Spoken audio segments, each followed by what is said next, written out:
জ্বর, সর্দি, কাশি সহ ঠান্ডাজনিত নানা রোগ। ছোটদের পাশাপাশি আক্রান্ত হচ্ছেন বড়রাও। হাম নিয়ন্ত্রণে চলছে টিকাদান কার্যক্রম। এ নিয়ে বিস্তারিত জানাতে ময়মনসিংহ মেডিকেল কলেজ হাসপাতাল থেকে যুক্ত হচ্ছেন সহকর্মী ইমতিয়াজ আহমেদ এবং কুমিল্লা মেডিকেল কলেজ হাসপাতাল থেকে যুক্ত হচ্ছেন খালেদ সাইফুল্লাহ। প্রথমে চলে যাচ্ছি ময়মনসিংহে ইমতিয়াজের কাছে। ইমতিয়াজ, হাসপাতালে রোগীদের চিকিৎসা কেমন চলছে?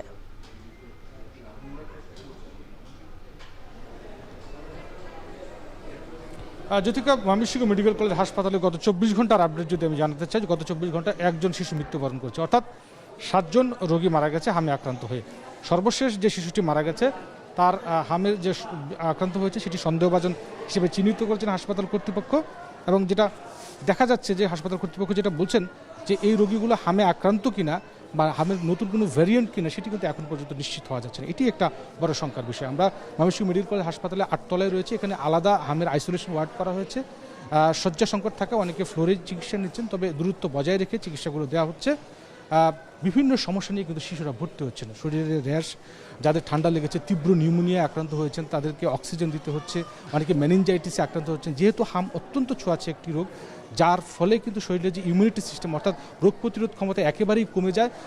যার ফলে এই যে রোগগুলো, নিউমোনিয়া বা মেনিনজাইটিস, ডায়রিয়া সব বিভিন্ন যে ব্রঙ্কাইটিস বা যে সমস্যাগুলো হয় সেগুলো আরও তীব্র আকার ধারণ করে। এবং সর্বশেষ যখন দেরি করে ফেলে হাসপাতালে আনতে, তখনই কিন্তু আসলে শিশুটিকে আর বাঁচানো সম্ভব হয় না। তবে চিকিৎসকরা যেটা বলছেন যে এটি আতঙ্ক না হয়ে সতর্ক হওয়ার সর্বোচ্চ কথা বলছেন, যাতে এই সমস্যাগুলো, এই লক্ষণগুলো দেখা দেওয়া মাত্রই যেন শিশুটিকে দ্রুত হাসপাতালে নেওয়া হয়। বেশিরভাগ শিশুই কিন্তু আমরা দেখতে পাচ্ছি তীব্র নিউমোনিয়া হয়ে, শ্বাসকষ্ট হয়ে, প্রচণ্ড জ্বরে কিন্তু আক্রান্ত হয়ে হাসপাতালে আসছেন। এবং আমরা জানি যে 1,65,000 অর্থাৎ ময়মনসিংহের 3টি উপজেলা, ত্রিশাল, ফুলবাড়িয়া এবং ফুলপুর 3টি উপজেলা 1,65,000 শিশুকে কিন্তু 7 দিন যাবৎ এই যে টিকাদান কর্মসূচি আওতায় আনা হয়েছে। বিভিন্ন ক্যাম্পেইনে সেই টিকাদান কর্মসূচি চলছে। সেখানে স্বাস্থ্য বিভাগের যারা রয়েছেন বা ইউনিসেফের যারা প্রতিনিধি রয়েছেন, তারা যেটা আমাদেরকে জানিয়েছেন যে এটি আসলে, যেটা আগেও বলছিলাম, যেটি হাম কিনা বা হামের নতুন কোনো ভ্যারিয়েন্ট কিনা সেটি কিন্তু এখনও নিশ্চিত হওয়া যাচ্ছে না। যার জন্য কিন্তু যারা গবেষক রয়েছেন বাংলাদেশে, তারা আরও মাসখানেক এই গবেষণাটি করবেন, তারপর কিন্তু বিস্তারিত জানা যাবে। তারপরেও এই হামের যে লক্ষণ নিয়ে যারা আসছেন তাদের চিকিৎসার জন্য যে চিকিৎসা ব্যবস্থাগুলো রয়েছে সেগুলো কিন্তু রাখছে। অর্থাৎ অনেকের, বেশিরভাগ শিশুর ক্ষেত্রে কিন্তু অক্সিজেন প্রয়োজন হচ্ছে বা মুখে খাওয়ার ওষুধ বা অন্যান্য যে ওষুধগুলো রয়েছে সেগুলো কিন্তু সরবরাহ এখন পর্যন্ত স্বাভাবিক রয়েছে। হাসপাতাল কর্তৃপক্ষ সর্বোচ্চ চেষ্টা করছেন, আসলে চিকিৎসক যারা রোগী রয়েছে তাদেরকে সর্বোচ্চ চেষ্টা করছেন যে তাদেরকে চিকিৎসা সেবা দেওয়ার জন্য। তারপরও যেটা বলা হচ্ছে যে সবচেয়ে বেশি সতর্ক হওয়া দরকার অভিভাবকদের। কোনো রকম জ্বর হলে বা ঠান্ডা লাগলে যেন অবহেলা না করে এবং তাকে দ্রুত যেন হাসপাতালে আনা হয়। তো সব মিলিয়ে এই ছিল ময়মনসিংহের সার্বিক পরিস্থিতি। আমরা এবার একটু কুমিল্লায় যেতে, সেখানে রয়েছে সহকর্মী খালেদ সাইফুল্লাহ। খালেদ, জানাবেন কুমিল্লার সেখানে কি অবস্থা, হামের সেখানে সার্বিক পরিস্থিতি কি দেখছেন, চিকিৎসা সেবা নিয়ে কোনো দুর্ভোগ রয়েছে কিনা, টিকাদান কর্মসূচি সব মিলিয়ে একটু জানাবেন। ইমতিয়াজ, কুমিল্লা মেডিকেল কলেজে আছে। কুমিল্লা জুড়ে এখন পর্যন্ত 356 জন হামের সন্দেহজনক রোগী রয়েছেন। আর যেহেতু হামের নমুনাগুলো সংগ্রহ করে রিপোর্ট আসতে 1 সপ্তাহের মতো সময় লেগে যায়, একটু দীর্ঘ প্রসেসিংয়ের বিষয়, তার কারণে কিন্তু তাৎক্ষণিকভাবে জানা যাচ্ছে না যে কতজন রোগী দিনে ওই দিনই ভর্তি হলো বা আক্রান্ত হলো। এখানে 143 জন শিশু এই মুহূর্তে কুমিল্লায় হাসপাতালে থেকে চিকিৎসা গ্রহণ করছে এবং চিকিৎসকরা বলছেন যে হামের রোগীদের ব্যাপারে আরও বেশি সতর্কতা সে অভিভাবকদেরকে জানাচ্ছেন যেন আরও বেশি সতর্কতা হবে।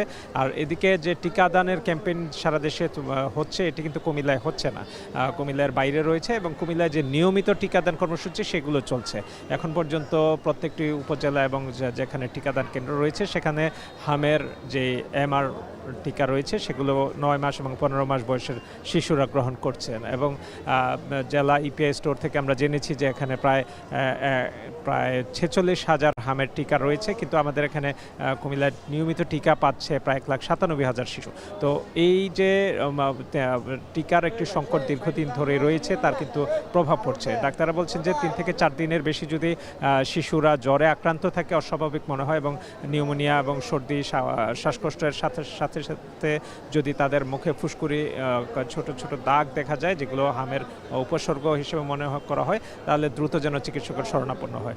এরকম সন্দেহ করে কিন্তু এখন পর্যন্ত কুমিল্লায় হাম সন্দেহ 3 জন শিশুর মৃত্যু হয়েছে এখন পর্যন্ত। তো শিশুদের ব্যাপারে অনেক বেশি যত্নশীল হওয়া এবং শিশুদের চিকিৎসার জন্য কিন্তু হাসপাতালগুলোতে আইসোলেশনের বিশেষ ব্যবস্থা নেওয়া হয়েছে এবং কুমিল্লা মেডিকেল কলেজে এখানে আইসোলেশন ওয়ার্ডে কিন্তু এক প্রকার গাদাগাদি করেই কিন্তু শিশুদেরকে নিয়ে অনেক দূর দূরান্ত থেকে অভিভাবকরা বিভিন্ন উপজেলা থেকে এসেছেন। এই ছিল কুমিল্লা মেডিকেল কলেজ থেকে সবশেষ জ্যোতিকা। ময়মনসিংহ এবং কুমিল্লা থেকে হাম পরিস্থিতির খবর জানাচ্ছিলেন সহকর্মীরা।